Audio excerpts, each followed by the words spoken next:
this time, it is my pleasure to invite Onami Raman to the podium as this year's valedictorian.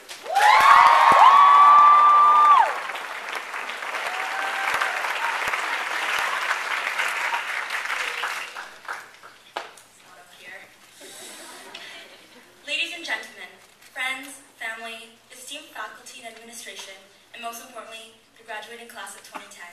Good morning, and thank you for joining me here today. Well, ladies, the time has arrived. Years of slaving away and everlasting sleepless nights have finally paid off. This is what we've been waiting for. 2010 has been the year of extraordinary events. The year of the Vancouver Olympics. The year of several teacher pregnancies. The year that Justin Bieber took over the world. But most importantly, it's the year that the 57 young women you see before you will finally graduate and say goodbye to York House, which for many of us has been a second home these past years.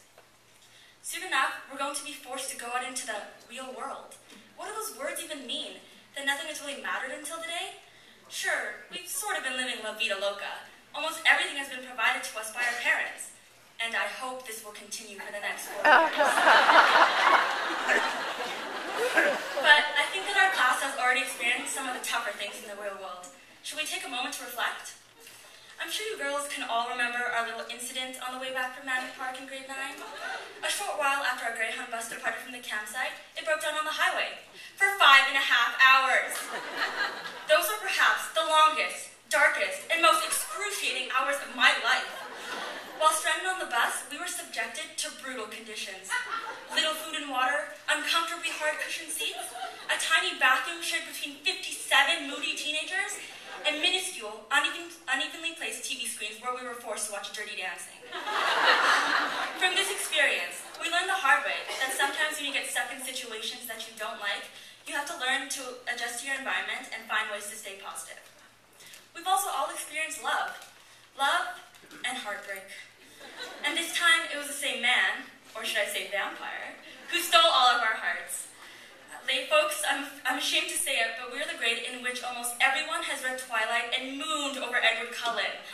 Don't lie, girls, you know it's true. At one time or another, you all wish that Robert Pattinson was real and that he could come find you and bite you. But as always, Bella just has to come along and steal him away. Finally, one of the harshest things we've been exposed to in the real world, besides the reality of being a teen mom or living life on the Jersey Shore, is, without a doubt, being in grade 12 at York House. It may not seem like a tough job, but believe me, it is. I just want to take a few minutes to go through the school year and explain what our journey has been like. Term 1, you've just begun your final year of high school and you're ready to have a great time. But after completing university applications, you find that all of your tests and assignments are crammed into the last week of school before winter break. So you're studying like crazy every day.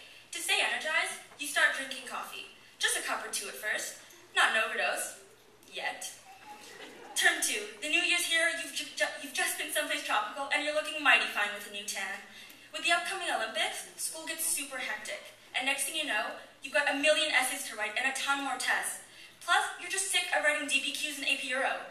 And after years of studying, you still don't get Shakespeare. It's hard to juggle all of this with athletics, band, exec, and grad planning. Oh my gosh, grad is approaching. You don't have a dress or a date yet, and you're freaking out. Especially since LFA and Crofton grads are on the same night. Your tan is also starting to fade, so you go to a tanning salon to renew your look. The next morning, you wake up looking like Snooki from Jersey Shore. As a result of all this stress, you start drinking even more coffee, up to 5 cups a day, just to keep yourself awake and alert. Term 3, you're in the final stretch of high school, but you've got a bad case of senioritis and lazy brain, which is slowing you down. Even though you've now been accepted into a reputable university, I know, a shock, right? You still have to get through AP exams. You're studying like a mad woman all the time, and you haven't shaved in weeks. As expected, you resort to more coffee. Soon you're living on 15 cups a day. You're broke from spending all of your money at Starbucks, and you're trying to attend CAA meetings, Caffeine Addicts Anonymous, as often as you can. Because you're sleep deprived and on a permanent caffeine buzz, you become lazy and stop paying attention in history class. Bam! Next thing you know, there's a pop quiz, and asking you all about these crazy Russian leaders you've never heard of in the end of the USSR. And meanwhile, you're panicking inside your head thinking, the Soviet Union ended? Who the heck is Yeltsin and why is his name Boris? Who even names their child Boris?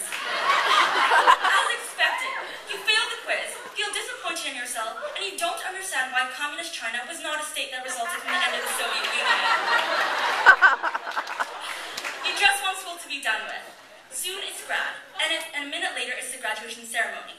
You feel proud and surprised that you successfully made it through high school. Well, folks, that's what it was like to be us. It took a lot of work and effort, but we all made it. Being in grade 12 taught us just how stressful life can be at times, and how we have to learn to cope with this stress by balancing everything out. It taught us that even when we face tough situations, we have to keep pushing forward, because that's what truly leads to success. Furthermore, in September, most of us will be starting a new chapter in our lives, university. With all this life experience, university life can't be so much of a challenge, right? I mean, of course there'll be some changes, like being in classes of 400 students, or having profs who don't know your name, or writing like a billion essays every week. Okay, so maybe life is going to be a little bit different. While I encourage you all not to panic, I know that a warning is just a bit late for some of you. I can already see the fear in your eyes as you think, what am I going to do without my family or York House? Who's going to say hi to me in the hallways as enthusiastically as Mr. Rendell? How am I going to live without eating the calf's deliciously freshly cooked tater tots?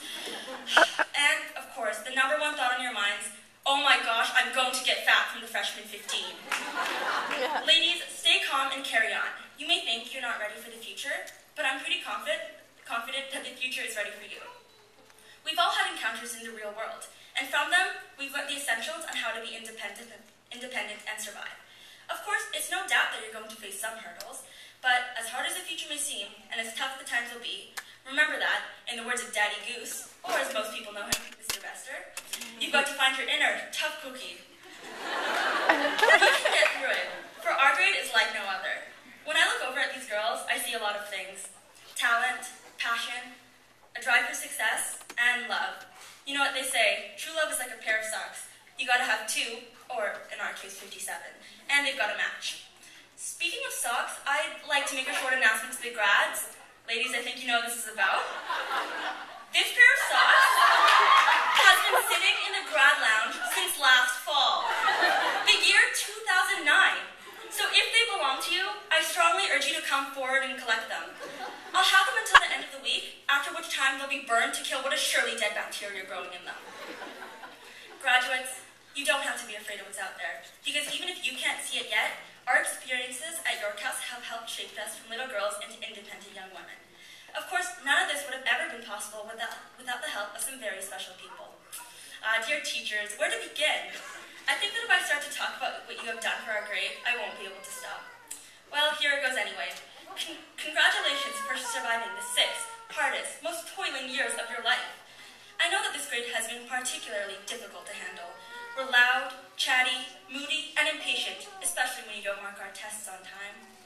Normal teachers would have given up on us long ago, but no, you guys kept on going. You put up with us on last Block Friday afternoon when we were lazy and unfocused. You challenged us where you thought we could excel. You helped us understand material we didn't get and spent extra time teaching it to us so that we could do better. You transformed us from cocoons to butterflies.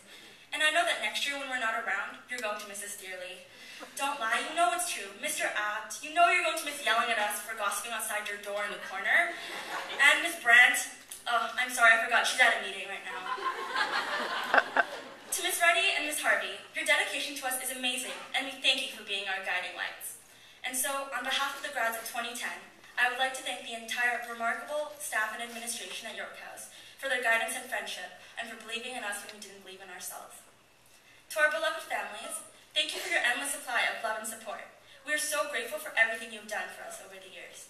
Thank you, mothers, for being our role models and giving us advice when we needed it. Thank you for making our lunches every day and leaving little notes inside that told us you loved us and wished us a wonderful day. To the fathers, even though some of you may not express it openly, I know that seeing your daughter graduate and move on to bigger things will be very hard. Thank you for driving us to morning practices, for saying yes when mom said no, for watching our basketball games and cheering us on at track meets, even when we placed last. To our brothers and sisters, whether it was your help or constant pestering, growing up with you was amazing, and the bonds that we share will never be broken. Well, folks, my time is almost up. I hope I haven't been too much of a drag. But before I finish my speech, I'd like to leave my fellow graduates with a few last words. Girls, it's been an absolute pleasure getting to know you all over the years. I've known many of you since kindergarten, others for a shorter period of time, but that doesn't mean that I love anyone more or less. I makes our class special, and it's also what makes it hard to say goodbye. I wish each one of you the very best of luck in the future, and hope that the memories we've shared together will never be forgotten. Ladies, life's not over, it's just begun. In the words of Dr. Seuss, don't cry because it's over, smile because it happened. Congratulations, and thank you.